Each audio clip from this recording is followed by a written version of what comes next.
வணக்கம் எல்லாருக்கும். என் பேரு சௌந்தரலட்சுமி நாராயணன் அண்ட் நீங்க பார்த்துட்டு இருக்கிறது க்ரோ தமிழ் யூடியூப் சேனல். உங்க முதலீடுகளை மியூச்சுவல் ஃபண்ட்ஸ் அண்ட் ஸ்டாக்ஸ் இது ரெண்டோட மிக்ஸா இருக்கணும் அப்படின்னு யோசிச்சுட்டு இருக்கீங்கன்னா இடிஎஃப்ங்கிற ஒரு விஷயத்தை நீங்க கன்சிடர் பண்ணணும்.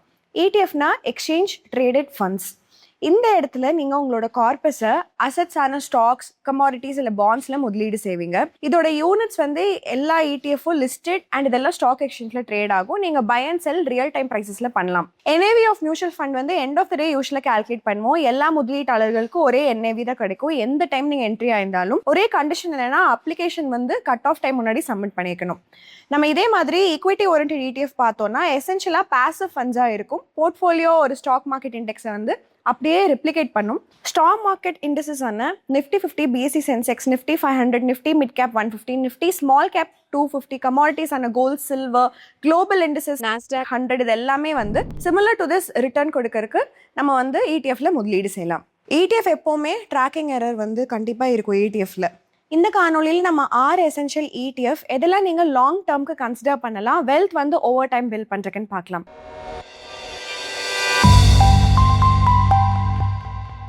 முதல் ETF வந்து Nifty 50 ETF. First and strongest pillar portfolio construction வந்து நிஃப்டி 50 ETF தான். நிஃப்டி 50 ஸ்டாக் மார்க்கெட் இண்டெக்ஸ் வந்து கலெக்ஷன் ஆஃப் 50 ப்ளூ சிப் நிறுவனங்கள் NSEல லிஸ்ட் ஆனது இருக்கும். ஸோ ரிலையபிள் பேரோமீட்டரா இருக்கும் இந்தியன் எக்கானமியை பொறுத்த வரைக்கும். நம்ம டிவி இல்லைன்னா நியூஸ்ல மார்க்கெட் வந்து இன்னைக்கு ஹையா இருக்கு அப்படின்னு கேட்டோம்னா ஜென்ரலாக நிஃப்டி 50 தான் ரெஃபர் பண்ணுவாங்க. இந்த இண்டெக்ஸ்ல டாப் 50 லார்ஜ் நிறுவனங்கள், banking, IT, fast moving consumer goods, energy துறைகள்ல எல்லா நிறுவனங்களும் இருக்கும். நிறுவனங்களுக்கு strong balance sheet, establish business model and economic down turn survive பண்ற கெப்பாசிட்டி இருக்கும். ரீட்டைல் முதலீட்டாளர்களுக்கு எஸ்பெஷலா யாரெல்லாம் எக்விட்டி மார்க்கெட்டோட ரிஸ்க் எடுக்க வந்து இன்டிமிடேட்டிங்காக இருக்கோ அவங்க எல்லாரும் நிஃப்டி 50 ETFல வந்து முதலீடு செய்கிறது அது நல்லா நைட்டு தூங்குற மாதிரி ஒரு இன்வெஸ்ட்மெண்ட்டாக இருக்கும். இந்த ஃபண்ட் ஒரு நல்ல ஸ்டெப்பிங் ஸ்டோன் முதல் டைம் முதலீடு செய்கிறவங்களுக்கு அண்ட் மியூச்சுவல் ஃபண்ட்ஸோட வேர்ல்டு என்டர் பண்ணுறவங்களுக்கு. 3 டாப் நிஃப்டி 50 ETF கடந்த 10 வருடமாக ஸ்க்ரீனில் பாருங்கள். நம்ம பட்டியலில் இன்னைக்கு இரண்டாவதாக பார்க்க போகிறது வந்து நிஃப்டி 500 அண்ட் BSE 500ஓட ETF தான். நிஃப்டி 50 ETF வந்து போர்ட்ஃபோலியோ ஆங்கர்னா நிஃப்டி 500 அண்ட் BSE 500 வந்து சேலாக இருக்கும், எக்ஸ்பான்சிவ் சேலாக இருக்கும் போர்ட்ஃபோலியோக்கு. அதாவது விண்ட் வந்து எல்லா டைரக்ஷன்லேருந்தும் கேட்ச் பண்ணுறதுக்கு வாய்ப்பு இருக்கும். டாப் 50 கம்பெனிஸ்லேயே நிறுத்திட்டோம்னா முதலீட்டாளர்களுக்கு இந்தியாவுடைய ட்ரூ டீப் ரீட்டட் எக்கனாமிக் க்ரோத்தில் ஒரு பங்கு இருக்காது. ஸோ நிஃப்டி 500, BSE 500 வந்து முதலீட்டாளர்களுக்கு 500 கம்பெனிஸ், இதில் 100 large gap, 150 mid cap, 250 small cap நிறுவனங்கள் ஒரே அம்ப்ரெல்லால பார்க்க முடியும். இந்த சிங்கிள் இண்டெக்ஸ் மட்டுமே 95% total market capitalisation listed on NSE and BSE cover பண்ணுது. பிகஸ்ட் ஸ்ட்ரென்த் என்னன்னா Nifty 500 or BSE 500 ETF broad based diversification இருக்கு. முன்னாடியே சொன்ன மாதிரி நம்ம டாப் 10 நிறுவனங்கள் நிஃப்டி 50ல அப்ராக்சிமேட் 56% டாமினேஷன் இருக்கு. இன்னொரு ஹேண்ட் நிஃப்டி 500 ஆர் BSE 500 ETFல டாப் 10 நிறுவனங்களோட வெயிட்டேஜ் 32.5% தான். இந்த மேசிவ் ரிடக்ஷன் வந்து கான்சென்ட்ரேஷன் ரிஸ்க்கை நமக்கு எடுக்குது. ஸோ சேஃப்டி நெட்டா இருக்கும் முதலீட்டாளர்களுக்கு. Top Nifty 500 or BSE 500 ETF கடந்த 3 வருடமா ஸ்கிரீன்ல பார்க்கலாம். மூன்றாவது Nifty large mid cap 250 ETF. Third ETF போர்ட்ஃபோலியோவில் ஹிடன் ஜெம்மாக இருக்கலாம். ரொம்ப popular smart money and institutional முதலீட்டாளர்களுக்கு கடந்த சில வருடங்களா Nifty large mid cap 250 ETF. Equity மார்க்கெட்டில் முதலீட்டாளர்கள் ஒரு ஸ்வீட் ஸ்பாட்டை எப்போவுமே தேடிட்டு இருப்பாங்க. லார்ஜ் கேப்போட சேஃப்டி இருக்கணும், ஆனால் மிட் கேப்போட ஹை க்ரோத் பொட்டன்ஷியல் இருக்கணும். அந்த இடத்துல தான் Nifty large mid cap 250 index வந்து ப்ராப்ளமை சால்வ் பண்ணுது. ரொம்ப optimise rule base framework. Index வந்து 50-50 combination. 100 large cap companies Nifty 100லேருந்தும், next 150 mid cap companies Nifty mid cap 150லேருந்தும் இருக்கு. இந்த மெத்தடாலஜி வந்து aggregate weight large cap and mid cap நிறுவனங்கள் ரெண்டுக்குமே 50% தான் எக்ஸாக்டாக கொடுக்குது. கரண்டாக ஒரு ETF வந்து இந்த இண்டெக்ஸை ட்ராக் பண்ணுது. Edelweiss Nifty large mid cap 250 ETF September 2025ல லான்ச் பண்ணாங்க. ஸோ லாங் டேர்ம் டேட்டா எதுவும் இல்லை. Performance Nifty large mid cap 250 index and அதை நிஃப்டி 100 இண்டெக்ஸ் கூட கம்பேர் பண்ணோன்னா Nifty large mid cap 250 index outperform பண்ணிக்கு 1 year அண்ட் 5 year பீரியட்ல பார்த்தோம்னா. நாலாவதா பார்க்க போற ETF Nifty small cap 250 ETF. Wealth creation ஜேர்னில 4வது ETF வந்து எந்த முதலீட்டாளர்கள்லாம் அக்ரெசிவ் க்ரோத் வேணும் அண்ட் ஹை வாலட்டிலிட்டியை நான் வந்து டாலரேட் பண்ண முடியும் and long term investment horizon இருக்கும் அவங்களுக்கு ஏற்றது தான் நிஃப்டி ஸ்மால் கேப் 250 ETF ஒரு ஆல்ஃபா ஜென்ரேட்டிங் ETF. இந்த இண்டெக்ஸ் வந்து பாட்டம் ஹாஃப் ஆஃப் நிஃப்டி 500 எடுத்துப்பாங்க. அதாவது 250 நிறுவனங்கள் 251 to 500 மார்க்கெட் கேபிடலைசேஷன் இருக்கிற நிறுவனங்களை எடுத்துப்பாங்க. ஆல்தோ இந்த 250 நிறுவனங்கள் 5.2% தான் இருக்கு என்எஸ்சியோட ஃப்ரீ ஃப்ளோட் மார்க்கெட் கேபிடலைசேஷன்ல. இந்த வெரி செக்மெண்ட்ல தான் mid cap and large cap of tomorrow's வந்து நம்ம ஃபைண்ட் பண்ண முடியும். ஸ்மால் கேப் இன்வெஸ்டிங் வந்து இன்ஹெரண்டா high risk and high reward மாடல்ல தான் இருக்கு. பிஸ்னஸ் மாடல் இந்த நிறுவனங்களுக்கு ரொம்ப நீஷா இருக்கும். மார்க்கெட் பெனிட்ரேஷன் வந்து ஏர்லி ஸ்டேஜ்ல இருக்கும். அதனால தான் ரொம்பவே வாலட்டிலிட்டி ஜாஸ்தியாக இருக்கும் இந்த நிறுவனங்களுக்கு. Top 2 Nifty small cap 250 ETFs கடந்த ஒரு வருடமாக ஸ்க்ரீனில் பார்க்கலாம். மீதி நிஃப்டி ஸ்மால் கேப் 250 ETFஸும் இருக்குது. பட் அவங்க இன்னும் 1 year கம்ப்ளீட் பண்ணலை லான்ச் பண்ணி. ஸோ அதனால இங்கே நம்ம இன்க்ளூட் பண்ணல. 5வது ஆப்ஷன் வந்து US பேஸ்ட் ETF. ஒரு இந்தியன் முதலீட்டாளர் எல்லா போர்ட்ஃபோலியோவையும் டொமஸ்டிக் ஸ்டாக் மார்க்கெட்டில் போடுறதுக்கு பதிலாக ஒரு மேஜர் ரிஸ்க் இருக்குது, ஆனால் ஒரு ஆப்பர்ச்சுனிட்டியை மிஸ் பண்ணுறாங்கல்ல. அதுக்கு தான் 5th மஸ்ட் ஹேவ் ETF வந்து ஜியாகிரபிக்கலாக நம்ம போர்ட்ஃபோலியோவை டைவர்சிஃபை பண்ணும், குளோபல் எக்கனாமிக் பவர்ஸ்க்கு எக்ஸ்போஷர் கொடுக்கும். US பேஸ் ETF பற்றி தான் சொல்லிட்டு இருக்கோம். S&P 500 அண்ட் NASDAQ 100 ட்ராக் பண்ணுற ETF. இந்த அலோகேஷனுக்கு பிரைமரி ரீசன்ஸ் என்னன்னா, குளோபல் இனோவேஷனுக்கு ஃபர்ஸ்ட் எக்ஸ்போஷர் கிடைக்கும், ரெண்டாவது ருப்பி டிப்ரிசியேஷனோட டெய்ல்வின்ஸ். இந்தியன் எக்விட்டி மார்க்கெட் வந்து பேங்கிங் அண்ட் ஐடி சர்வீசஸ் தான் டாமினேட் பண்ணிட்டு இருக்காங்க. பட் லிஸ்டட் நிறுவனங்கள் வந்து கட்டிங் எஜ் இனோவேஷனான AI, deep tech, global consumer hardware, advance biotechnology இதெல்லாம் இங்கே நான் எக்ஸிஸ்டண்டாக இருக்கு.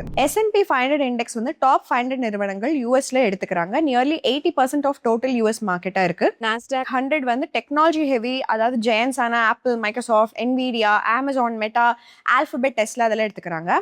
இந்த மேக்னிஃபிசன்ட் 7 நிறுவனங்களோட வெயிட்டேஜ் 62.3% NASDAQ 100ல அண்ட் 33.8% S&P 500ல. ஆனால் இந்தியன் முதலீட்டாளர்களுக்கு பெரிய அட்வான்டேஜ் என்னன்னா, US ETF வந்து US ஸ்டாக் மார்க்கெட் ரிட்டர்ன்ஸ் மட்டும் இல்லை, but double engine currency exchange ரேட்ஸும் வந்து கொடுக்குறாங்க.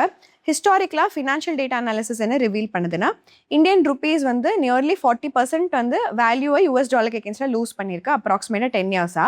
நம்ம நம்பர்ஸ் பார்த்தோம்னா 1947ல ஒரு USD ₹1 இருந்தது, 2010ல 45 ரூபாய் ஆயிருக்கு, 2022ல 74.5 அண்ட் நவ் இப்போ 96 பக்கத்தில் இருக்கு. ஸோ ஒரு இந்தியன் முதலீட்டாளர் US ETFல இன்வெஸ்ட் பண்ணுறாங்கன்னா ஃபைனல் ரிட்டர்ன் வந்து சிம்பிள் ஈக்குவேஷன் படி தான் இருக்கும். US market return plus Ruby depreciation gain. Suppose S&P 500 வந்து 10% ரிட்டர்ன் 1 yearல கொடுத்துருக்கு அண்ட் அதே பீரியட்ல இந்தியா ருப்பி வந்து 4% அகேன்ஸ்ட் USD டிப்ரிசியேட் ஆயிருக்குன்னா இந்தியன் முதலீட்டாளர்களுக்கு 14% ரிட்டர்ன்ஸ் கிடைக்கும் INR டேர்ம்ஸ்ல. இந்த மெக்கானிசம் வந்து ரிட்டர்ன்ஸை மட்டும் பூஸ்ட் பண்ணாது, பட் ஹெட்ஜாக இருக்கும் போர்ட்ஃபோலியோட குளோபல் பர்ச்சேசிங் பவரை ப்ரிசர்வ் பண்ணி வைக்கிறதுக்கு. சில US பேஸ் ETF 3 year ரிட்டர்ன்ஸோட ஸ்க்ரீனில் நீங்கள் பார்க்கலாம். 6வது கோல்ட் அண்ட் சில்வர் ETF. ஹிஸ்டாரிக்கலாக கோல்டு வந்து ரிலையபிள் அண்ட் சேஃப் ஹேவனாக நம்ம கன்சிடர் பண்ணுவோம், இன்ஃப்ளேஷன் ஹெட்ஜாகவும். Market, equity market, geopolitical risk இந்த மாதிரி என்ன பிரச்சனை வந்தாலும், எக்விட்டி மார்க்கெட்டில் ஒரு பேனிக் இருந்தாலும், ஜியாகிரபிக்கல் ரிஸ்க் இருந்தாலும், purchasing power of currency decline ஆனாலும் முதலீட்டாளர்கள் கோல்டு தான் போவாங்க. கோல்டுக்கு வெரி லோ கோரிலேஷன் இருக்கு எக்விட்டி, பாண்ட் அண்ட் கமாடிட்டிஸ் கூட கம்பேர் பண்ணுவோம்னா. அண்ட் சில்வர் வந்து புவர் மேன்ஸ் கோல்டுன்னு சொல்லலாம். பட் இதோட ப்ரைஸ் மெக்கானிக்ஸ் ரொம்பவே டிஃப்ரெண்ட். கோல்டு பியூரா monetary asset. More than 50% of சில்வரோட டிமாண்ட் வந்து ஹெவி இண்டஸ்ட்ரி அண்ட் ஹை டெக்னாலஜிலேருந்து வருது. சில்வர் EVல ஒரு critical component, solar panel, electronics and green energy இன்ஃப்ராஸ்ட்ரக்சர்லையும். இந்த டியூவல் நேச்சர்னால சில்வரோட ப்ரைஸ் வந்து heavily economic growth and industry cycle பேஸ்டாக தான் இருக்கும். அதே சமயத்தில் சில்வரோட ப்ரைஸ் வாலட்டிலிட்டி கோல்டை விட ஹையராக இருக்கும். அதனால தான் சில்வர் வந்து சேட்டலைட் போர்ட்ஃபோலியோவில் தான் இருக்கணும். So top 3 gold and silver ETF 1 year return படி இங்கே ஸ்க்ரீனில் காட்டியிருக்கோம். நம்ம காணொலி ஃபுல்லாக பார்த்துட்டோம். ETF வந்து லாங் டேர்ம் வெல்த்துக்கு ஒரு கிரேட் டூலாக இருக்கும். பட் ETFல முதலீடு செய்யறதுக்கு முன்னாடி இந்த 3 டெக்னிக்கல் ஃபேக்டர்ஸை பார்த்துட்டு முதலீடு செய்யுங்க.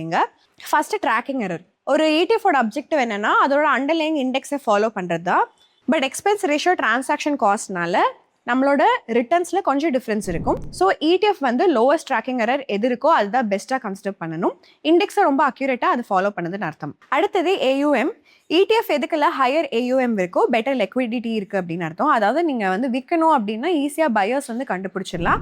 And impact cost, meaning large cap இருக்கும் ப்ரைஸில், அதெல்லாமே வந்து லோவராக இருக்கும். 3வது எக்ஸ்பென்ஸ் ரேஷியோ. பிக்கஸ்ட் அட்வான்டேஜ் வந்து ETFல நம்ம என்ன இன்வெஸ்ட் பண்ணுறதுனா லோ காஸ்ட். அதனால தான் நம்ம எப்போவுமே எதுக்கு லோ எக்ஸ்பென்ஸ் ரேஷியோ இருக்கோ அதை சூஸ் பண்ணணும். ஏன்னா லாங் டேர்மில் 0.10% கூட ஒரு சிக்னிஃபிகண்ட் இம்பாக்டாக இருக்கும் நம்ம ஃபைனல் கார்பஸில். டாக்ஸேஷன் வந்து டிஃபர் ஆகும் ETFஸ்க்கு. டாக்ஸேஷன் புரிஞ்சுக்கணும் அப்படின்னா இன்னொரு காணொலி போடுறோம், அதை பார்த்துட்டு வாங்க. ETFல நீங்கள் உங்களோட ரிஸ்க் கேபிட்டல் அண்ட் ஃபினான்ஷியல் கோல்ஸை பொறுத்து தான் முதலீடுகள் செய்யணும். நம்ம இந்த காணொலியில் டிஸ்கஸ் பண்ண எல்லாமே உங்களோட நாலேஜ் பர்பஸ்க்காக தான். இது பை ஆர் செல் ரெக்கமெண்டேஷன் கிடையவே கிடையாது. உங்களோட ஓன் ரிசர்ச்சை பண்ணிவிட்டு அதுக்கப்புறம் முதலீடு முடிவுகளை எடுத்துக்கோங்க. இன்னும் ஒரு அருமையான காணொலியில் நம்ம எல்லாரும் சந்திக்கலாம். அது வரைக்கும் நன்றி, வணக்கம்.